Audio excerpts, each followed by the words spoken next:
Бүгінге қысқа да нұсқа айтып кетейін бе?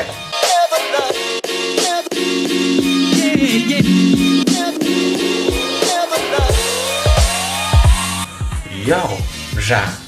Здравствуйте, дорогие друзья. Сәлем, достар. Бүгінгі таңда біз жаңа рубрика бастаймыз. Если вы не понимаете по-казахски, то можете включить субтитры. If you understand in English language, you can turn on subtitles. Okay, let's continue. Бүгінгі таңда біз жаңа рубрика дегеніміз. Бүгінгі таңдағы жаңа рубриканың аты Человек 2.0. Yeah, это по-русски. Қазақша адам 2.0. Yeah. Бұл жаңа рубриканың негізгі мақсаты мен өзімнің тізімім бойынша не бір осы өмірде істеу керек нәрселерді қойып қойған болатын. Яғни бұл белгілі бір үйренетін нәрсе. Мысалға, турникке тартылу, гитара тарту, темекі тарту, ойнамайды.